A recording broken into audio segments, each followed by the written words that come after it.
શાળાનું નામ શાહ રમેશ વિદ્યા મંદિર જાણું છે. અમે ધોરણ 9માં ભણીએ છીએ. અમારા પ્રોજેક્ટનું નામ સ્વદેશી આંતરક્રિયા છે. અમે પંચમહાલ જિલ્લાથી લઈને આવ્યા છીએ.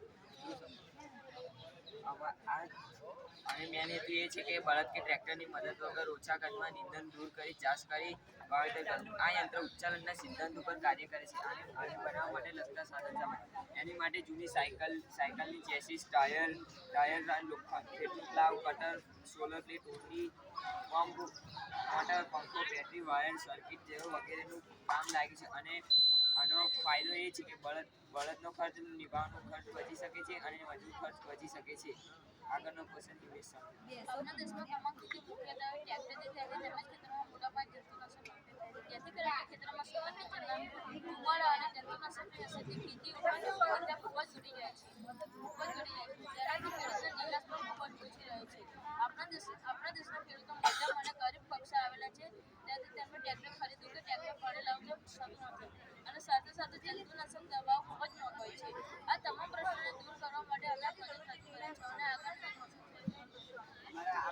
અમારા પ્રોજેક્ટમાં વર્કિંગ મોડલ છે. એટલા માટે અહીંયા અમે પંપ મૂક્યા છે, જેનાથી આપણે પાણી અને દવા પણ છાંટી શકીએ છીએ.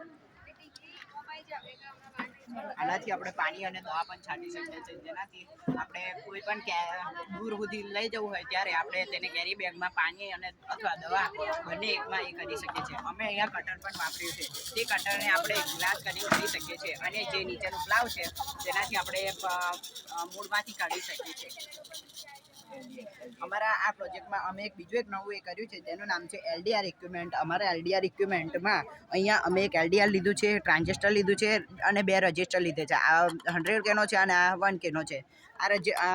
આનાથી એવું થાય છે કે રાત થતાં જ એની જાતે લાઇટ ચાર્જ થઈ જાય છે અને સવાર થતાં એની જાતે લાઇટ બંધ થઈ જાય છે. અને અમે આ સોલર પ્લેટ લગાવી છે, જેનું સૌર ઉર્જાનું વિદ્યુત ઉર્જામાં રૂપાંતર થઈને અહીંયા પંખો ચાલુ થશે. અને અહીંયા અમે ઓરડી પણ વાપરી છે, જેનાથી અહીંયા દાણા નાખીને આપણે નીચે પ્લાવમાંથી કાઢી શકીએ છીએ. અને સમારથી આપણે નીચેની જમીન સમતળ પણ કરી શકીએ છીએ.